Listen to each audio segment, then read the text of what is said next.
Hello everyone, I'm Chirag. Welcome back to the Synapse Pod. We have Avinash with us.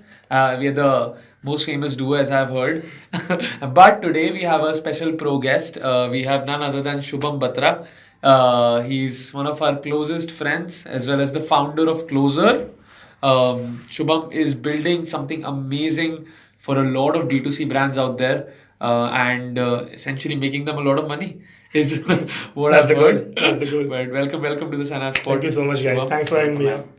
Truly Perfect. a So guys, today we want to talk about Closer, of course, but essentially we want to cover the general topics of the creator economy.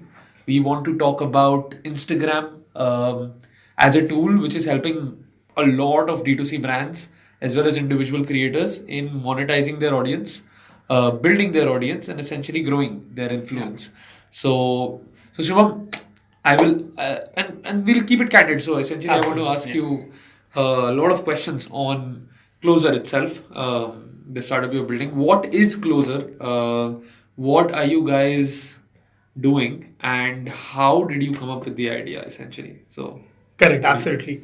So Closer is basically a D2C SaaS startup right now and built. So our name basically very much personifies what we have been building. So the entire notion is that we have been trying to bring brands and customers closer together. That's where the name comes from. And all the products we have built so far have been around the same goal that are bringing brands and customers closer together.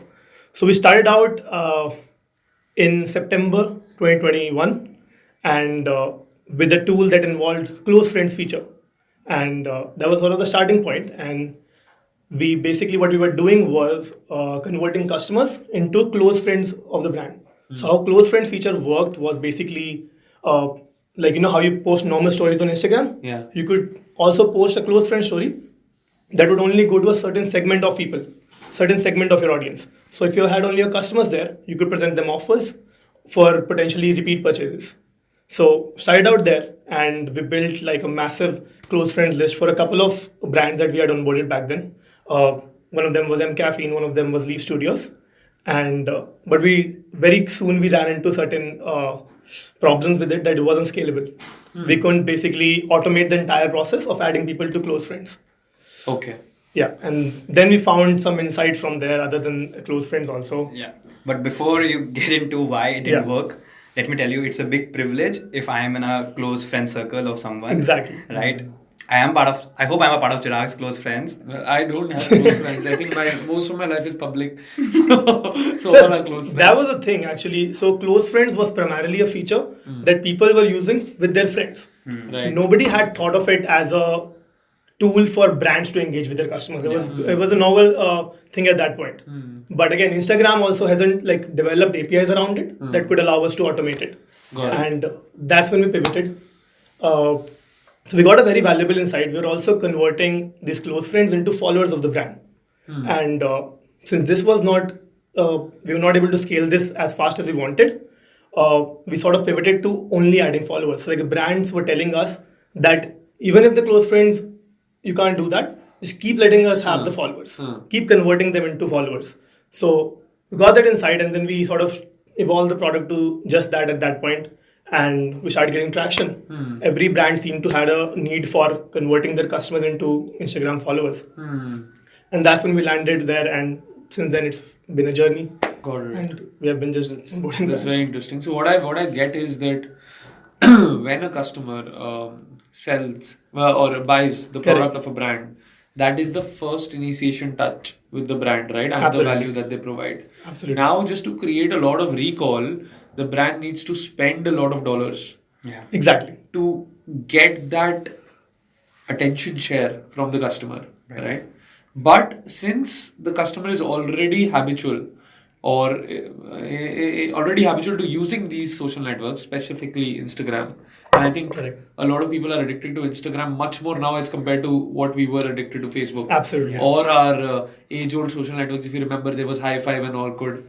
I don't know about them. I was No, never on fact. those platforms. No. Chirag, What? you are I the think boomer here. Orkut was the first one I tried out, I feel. And that was through my elder brother. Yeah, I think He I'm was the using it at that point. earliest adopter.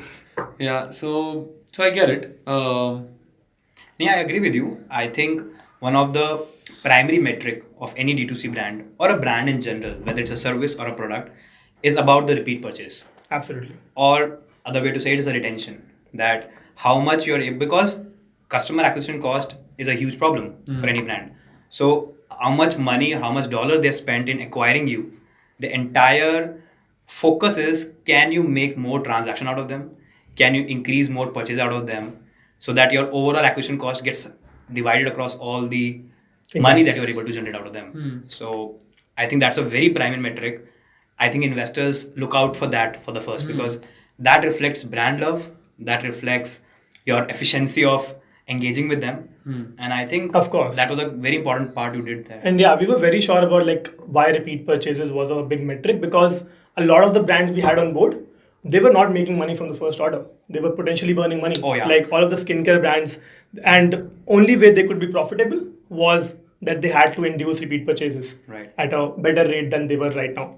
So yeah, so the angle was always there, and of course now we are building a more suite of products, and as we go forward. So essentially, have you been able to figure out that, for example, there is a certain brand A, what exactly induces repeat purchase? For example, and in your product roadmap, let's say, does those analytics also come into play? For example, hey, this story really worked for you, which led to XYZ repeat purchase, or for example, This offer. Yeah, this offer led to a follower. A person becoming a follower in the least tact. For example, if I take 10 days to become a follower of a brand, Exactly. but hey, suddenly closer is here, now it'll just take 2 hours after the purchase. So does those kind of analytics come into play? Does it help you guys? Absolutely. I think so. Becoming a follower, basically, what it does is, let's say I make a purchase today, it keeps the brand in front of me. Like whenever I'm scrolling through Instagram, if the brand is posting something, it keeps the brand in front of my eyes, and that helps brands. So you might not repeat purchase the next day itself, but when the right time comes, the brand has sort of presented enough material to you that you are more susceptible now to buy from that brand. And we had worked around certain analytics around it, that what percentage of followers, like what is the difference between basically a follower making a repeat purchase and a non-follower making a repeat purchase. Interesting. Very interesting. Yeah, I think we found it to be like the intent was 20% higher of person going back and basically ordering again. Got it. And I mean, yeah, even I think a lot of consumer internet companies, they have this metric of a power user. Yeah. That when does a customer basically becomes a hardcore fan of the brand, you can say. So making them a follower is sort of a pass to that as well. And we tend to make it happen right after the first purchase. So the person gets into that loop quicker.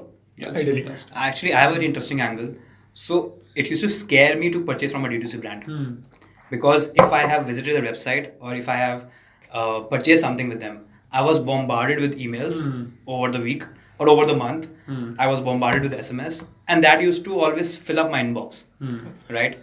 Thanks to Google Gmail part, of putting them into promotions, and that spared my main inbox of them.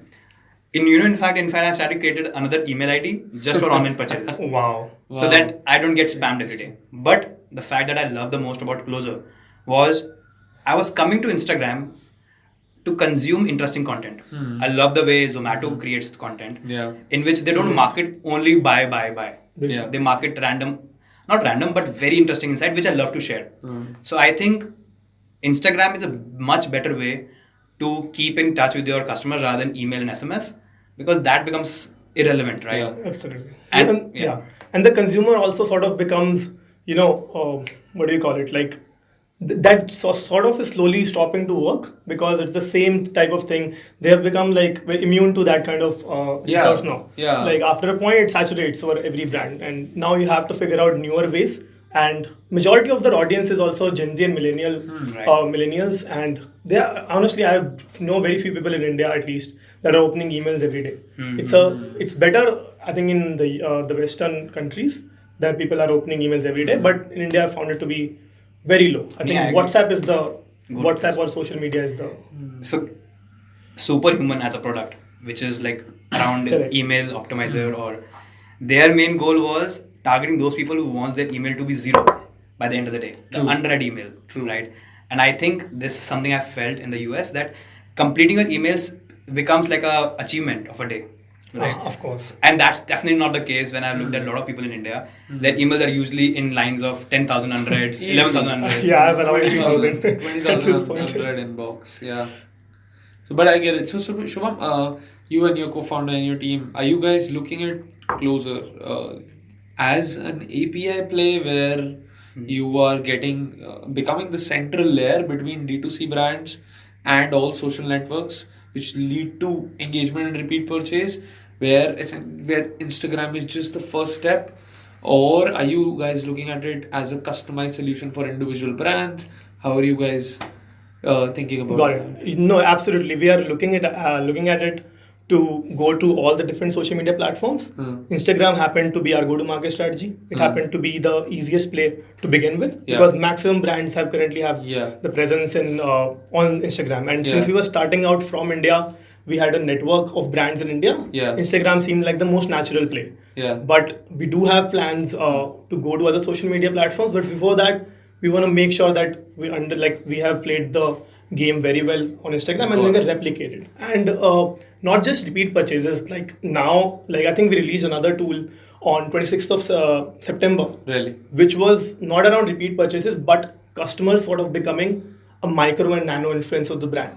So if I'm a customer, the brand can now approach me to make a post about them on Instagram, and my audience can sort of get to know about the brand.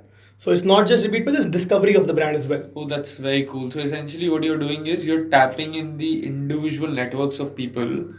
And exactly. Is there some kind of an incentive also attached where of course the brand could create custom incentives for people to do an action which leads to correct. So reach? Yeah, so one very important thing we were able to track about these people, and this data was never available to brands, is what are the follower count of their customers? Like how many followers do my customers have? Yeah. This was not available, and since we were the ones doing getting people to follow on Instagram, and we had their usernames, we were able to get follower counts of these people. How many followers does this person have? And now that we have that in the play, we can sort of incentivize them. We can personalize their incentivization based on how many followers they have and how much it'll take them to make a post. And apparently, even the affiliate things will come into play. How many ever orders they generate. Yeah. So that'll also come into play. So would you say that you guys are the real enablers for, just like every brand, right, has certain evangelists who are lovers of the brand. I for instance I'm a very big evangelist of certain brands, certain coffee brands which I like. So the point is, would you create a lot of love for the brand, and out of the, let's say if a brand gets 100 customers, Closer enabled 5-10 super evangelists who would cause a lot of repeat purchases or spread the love.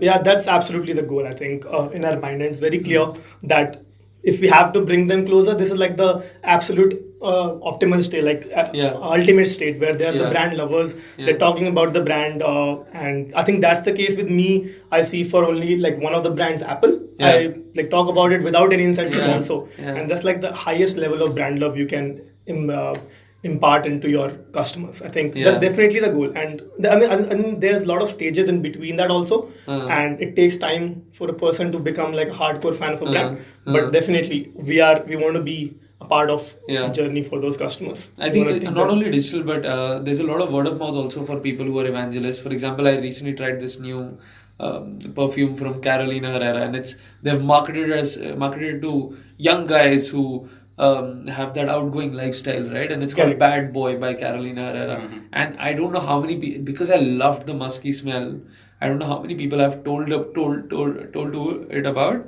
And I've shown them pictures that, hey, this is my product. So there is a sense of ownership, especially in physical products, right? And since you're tapping D2C, atoms are much more realizable in hand rather than digital. Rather than let's say I take a subscription of Canva.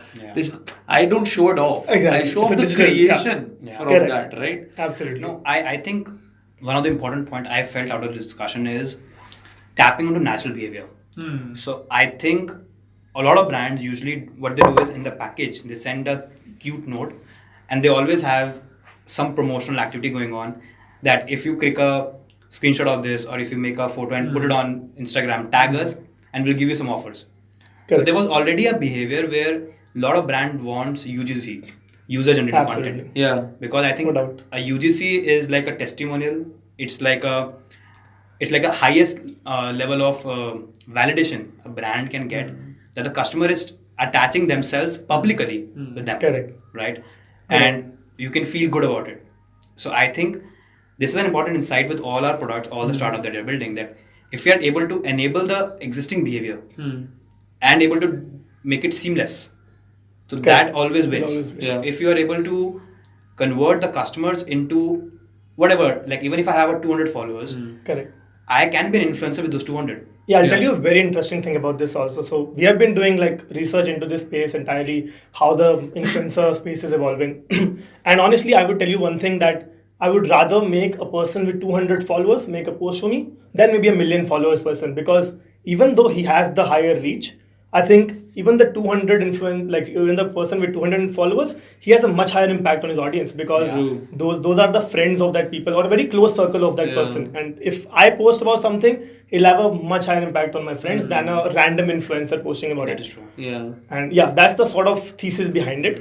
And even like what happens right now with the brand, the current behavior is that they have teams sourcing these influencers, and they're majorly focusing on, I would say, like followers, influencers which with followers over like 500k. That's the major thing. And now what we are trying to do is, rather than getting a person with 1 million followers, we can sort of get you 1,000 people with 1,000 following, and we'll give you the same amount of reach, Right. but dispersed amongst a lot of people who Makes have sense. higher influence on their network. That is beautiful. In fact, like how we look at influencer marketing at all of our brands is also very similar, because what we realized was, we'll just talk about numbers and analytics, right? There is a Yeah. certain ratio between the engagement ratio Yeah. of a post, of a story with respect to the number of followers. So you just Exactly. divide them and find the percentage ratio, and that you do with bigger influencers who continuously post content, right? Correct. What we realized was that the impact on a captive audience of an individual nano creator or me posting something and evangelizing for it in my story is way higher, Way higher. because No it is the digital twin of an offline meetup with my friends and telling, Yeah. hey bro, have you tried this? Your word of Have you mouth. checked this out? Yeah. This is so amazing. And suddenly you're like, oh wow, oh really? Wow, oh let me try. Yeah.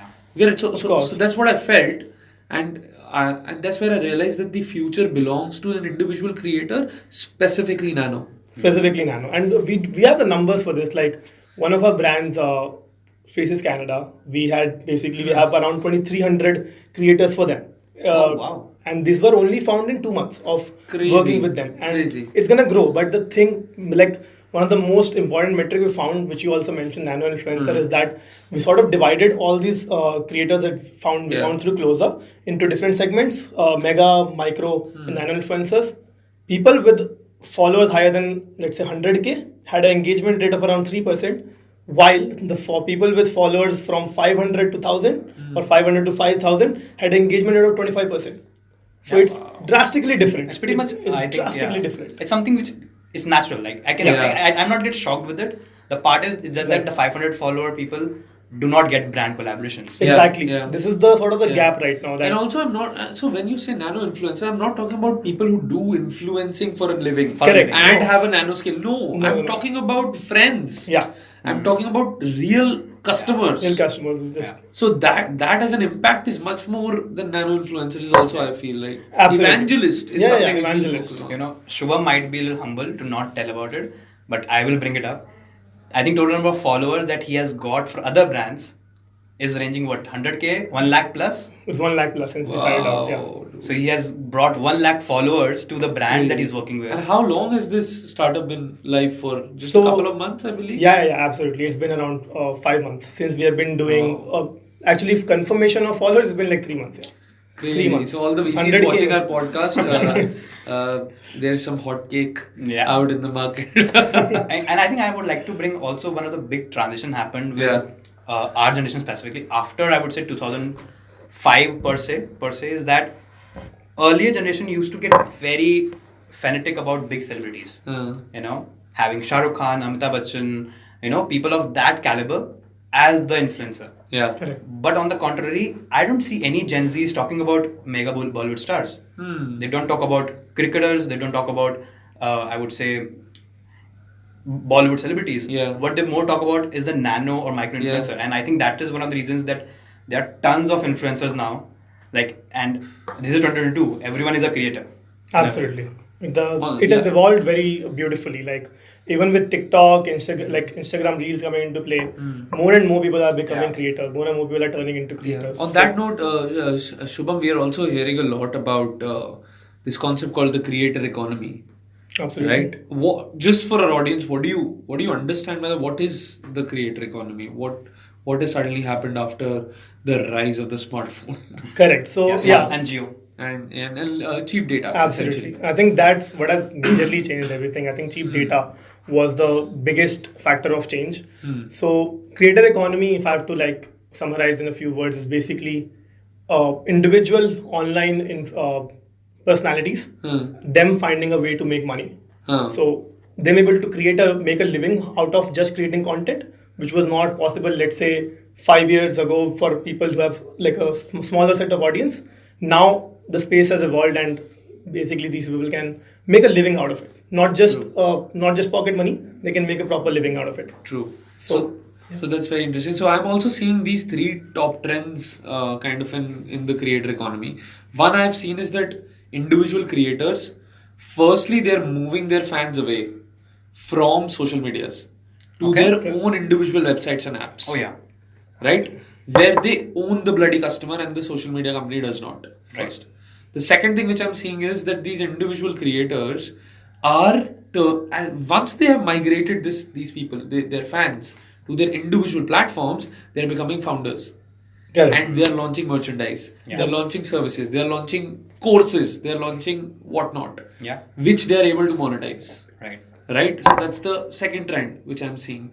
And then once these people have started to become monetized, these people become evangelists of that individual creator. And we have such big names like PewDiePie, Okay, from yeah. gaming Beer to biceps. Beer Beer biceps biceps. guy. Yeah, it's Cool. very Inspiring. edtech has seen a massive rise of individual creators. and Teachers are the the influencers. teachers are the influencers. So it is brilliant how Like just hearing this from you, it seems very much like D2C of creators happening. When earlier brands Yeah. were selling through marketplaces, they build their own websites. Now creators are also, so it's probably D2A, direct to audience at this Direct to point. audience. Yeah, Yeah. I think that's definitely been one of the So, changes. so are you trying to say that when the creator economy hit Amazon, it became D2C? Pretty much. So it's Pretty some much. kind of an analogous. And I'm, Yeah. I'm also finding a lot of creators not only selling people merchandise and content or goods, but also gaining a lot of strength in how these people think by influencing the media. Right, we are seeing such a rise of individual media creators as well. News, Absolutely, yeah. right? Five, your follower. Yeah, Fire D'Souza. So, Correct. so individual news anchors on basically reporting on personal capacity. It's also very interesting to see. Yeah. So I think that would also come under the creator economy. Absolutely. Any source of monetization Yeah. comes under But I that. have an interesting question. Is Closer or this creator economy a tier 1 thing, or is it percolating to the tier 2, tier 3 cities as well? And how do you see that I happening? mean, yeah. I get your question. See, inherently, the way we are building it, it is tending towards more tier 1 audience because they are the ones mostly buying from D2C websites. And since we are catering entirely to that, it's very natural for us to be Right. catering to tier 1 audience. And I think there is right about 12 million, there's about 120 million D2C customers in India, and they pretty much covers like most of the tier 1 and a little bit of tier 2. So yeah, for us it's naturally like more of tier 1 audience. But for like tier 2, tier 3, there are other social media platforms. Of course. All these short video content for like Moj or Chingari and all those things, or WhatsApp for the matter of fact. So do you see that also happening before, like after? Of course. As long as they are sort of making purchases online, they will eventually come into our ecosystem. And when we expand to more social media platforms, be it TikTok or be it Moj, ShareChat, Share chat, of course. If there's eyeballs there, we honestly want to be there. Like if there's people flog into a platform. So yeah, as long as they're sort of entering that ecosystem that we are enabling for D2C brands, I think they'll be captured. And what about services? Services sector, like somebody is doing a accountant's services. Although CA are not allowed to market themselves, but they can definitely increase their brand love with their current clients. Or let's say a food delivery app, or let's say a co-working space. There's a lot of services out there who also wants to do this. I think that's an untapped field. It's all about D2C, but they're product focused. Why can't it be service focused as well? Of course, I think. Is that a takeaway for you to think about? Yeah, I mean, I'm gonna think about it as well. But for right now, like I think we have not honestly thought about other sectors because we have been trying to just focus on one field. Otherwise, it'll be just all over the place. Honestly, that's something I've done in the past, and But of course, like if it goes well and if we are able to generate the impact we want to, might as well we'll definitely look at sort of expanding into different categories. Right. Absolutely. So Shubham, wanted to quickly ask you, how do you think about scaling Closer? And what are your thoughts on that? How do you look at typically scaling a B2B SaaS company? See, yeah, absolutely. So there is how I personally approach it, and I don't know about other people, is that to grow a SaaS, you can look at it from two perspectives. Either you are growing revenue per customer, so either you have to grow that, or you just have to get more customers. So currently, how we approach it is we focus on one thing at a time. If we are building a feature, it has to fulfill one of these purposes. Either it's going to take our revenue per store to a higher value, or it's going to help us acquire customers in an easier way. So that's how we've been approaching growth right now, and scaling it. I feel since we are a Shopify app right now, Shopify has a great distribution channel. It has an app store of itself, and that's where we have been distributing our app. And there we get like around 15 to 20 installs every day on our app, completely organically, just based on our ranking on certain keywords. So that helps us get those merchants, and then we engage with them, we communicate with them, and convert them to our higher plans. That's cool. Can you please explain what is Shopify, because most of the people might not know it? Yeah, of course. So Shopify is a SaaS in itself. It's enabling brands to sort of sell their products on their own, sort of build their own storefront online and sell over there. Now, the way fantastically they have built their SaaS is that they've also enabled other SaaS startups to be built on top of them. And some of them are billion-dollar companies themselves right now, like Klaviyo, one of the biggest SaaS built on top of Shopify, and now they have expanded to other e-commerce platforms as well. They are a billion-dollar SaaS on top of Shopify, which blows my mind at point. And this is really interesting because I think a lot of people consider marketplace for softwares to be App Store or Play Store for Google, but I think Shopify App Store itself is highly, I would say, not understood by a lot of people. Correct, especially in India. So I think their idea behind building that app store or enabling that ecosystem was that they can't build everything by themselves. Yeah. They can't build every single feature, or they can't come up with every single feature also and build it for the merchants. So I think that's where it comes into play. If you give the power to sort of change those stores in a certain ways or create upselling, cross-selling to other developers, sort of you are enabling that ecosystem. And Shopify has around, just numbers if you're talking about, around 1.5 million merchants using Shopify platform, and there's only 8,000 apps right now that's currently live on the stores. And that's it? That's it. Wow. And this number was different even when Apple had 1.5 million users. They had much higher number of apps than 8,000 at that point. Insane. So I feel, it's still at a very early stage, and they have built a fantastic ecosystem. That's the power of a platform, right? Yeah. That's the power of a platform. What I also realized was in the very early stages of us building Leaf and our other companies, we wanted the quickest way to come to market. And then we had a choice. Either we would use a full stack solution, which is already existing, like a SaaS, and build our brand on top of it, or go custom.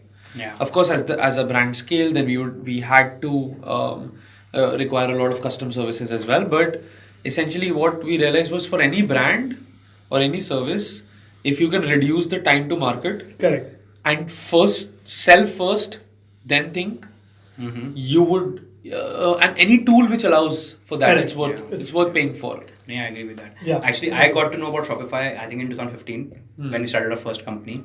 And of course, first I was impressed with the system itself. In terms of the entire shopping experience, where it's very optimized. Like I knew WordPress before that, and WordPress also has a WooCommerce as an e-commerce complete infrastructure where you can create the checkout and payment gateway and all that. But when I got to know about Shopify, I think it was the way it was optimized for the sales funnel was amazing, and we were seeing much lower drop offs, a lot of other things. But the cherry on the top was when I first downloaded first Shopify app. So it was a delivery partner app and for order processing, and literally the onboarding for the new product for me was always a nightmare. But that company told me that we have a Shopify app. Why don't you just download it in your store?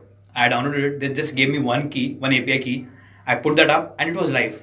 Literally everything was so flawless and so seamless. I was like, dude, this is something huge. Absolutely. I think, yeah, I mean, like as Chirag also said, and you also said, that whatever helps you get to the market quicker and whatever helps you onboard customers or distribute a product faster is the part to go. And like even building a SaaS, I feel one of the biggest challenges is collecting payments. I think integrating payments and building that entire platform out to accommodate for different pricing plans, which Stripe has sort of Chargebee, the huge company out of this. Now the Shopify also, like for apps, the integration is super simple. Like I just have to write one line of code and it's right there.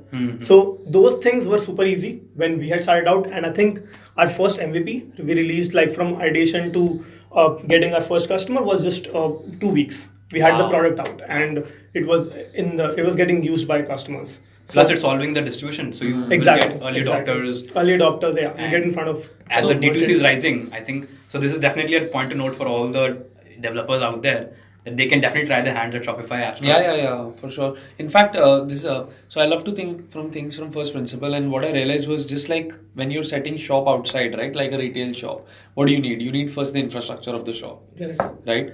Then you need inventory, which is the second challenge. Third, you need customers, and fourth, you need payment collection. Yeah.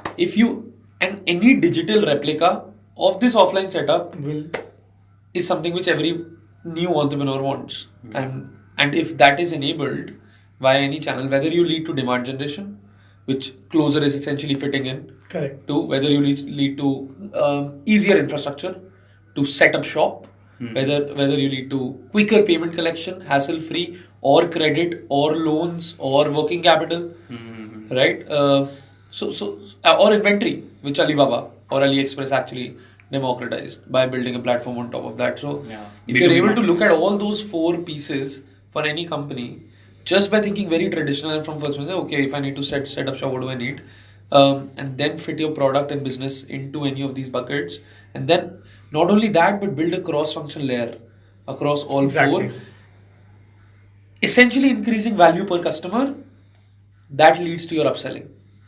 Yeah, absolutely. I think, Shopify has done that brilliantly as well. Yeah. And I think whatever a company starts from, let's say Stripe, they start from payments, they would expand. Of course. Correct. Yeah, it's very natural. Yeah, so payments would go to inventory would go to payments.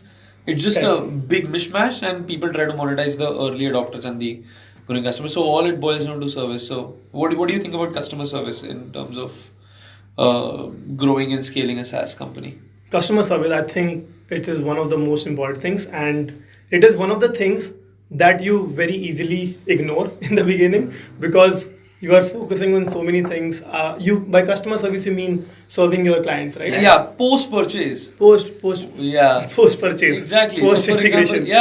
Post-integration. For example, so what I've heard is like sell once, you're a fool. Sell twice, you're a fool. Sell again and again, you're the king. Exactly. No, absolutely. I think customer service, even and especially for Shopify apps, it has been one of the most important points. And even so much so that people are choosing different app just because they could provide a better customer support and they could be available at a point. And even like one of the important points in growing a Shopify app is to get reviews from the store. And potentially the only way to get reviews quickly is if you have a solid customer service team, or you are just great at that. Otherwise, it is a mess. You will not be able to get reviews because there's no point of contact between maximum of your customers. But yeah, I think we have now sort of started to streamline that a lot, and reaching out to every single customer that installs our app, and when they uninstall as well. So all those touch points have to be covered for you to sort of be good at customer service and be servicing them very well. Yeah. And how about like acquiring a new customer? Like a lot of services provide the free aspects of it to start with. So do you also have a freemium part to your service? I think that was one of the changing points in our startup. I think I had shown you guys before the pod as well, when we sort of got the curve of installs. So we used to be a free trial app. Like people used to have a 7-day free trial, and then they were automatically shifting to paid plan. That was all handled by Shopify, payment and everything. And the growth was like this. And then I got the it was sort of flatlining also. And I was telling my co-founder that I have a big fear of flatlining of installs. So I was like, we have to do something about it. It's not going to correct itself. And that's when we realized that maybe we should introduce a free plan, like a free plan for smaller stores if they want to come on board. And I think I remember we released it. And since that day, the graph was just a rocket ship. So the thing was, we were getting a lot of traffic even before free plan, but they were not converting because a lot of them were smaller stores and they didn't want to pay or didn't want to automatically deduct the payment. So when we released that free plan, and now we have sort of 3 tiers of plan. So you onboard to free plan, and as you sort of exceed the limits of certain features, you convert to paid plan. Right. And eventually you go forward. But that was the changing point, releasing a free plan. Got it. Perfect. I think that has been a great conversation, man. And kudos to Closer. May it help you guys get closer to the milestone of a unicorn. It fits everywhere. I love the name, honestly. I love the word, actually. I love the term. Yeah, it's fantastic. But thanks a lot, Shubham. This was pleasure, guys. Superb. Awesome. Perfect. Thank you, guys. Please like, share, and subscribe, and comment. And comment. Yeah, on to the next pod. See you. See you. Bye.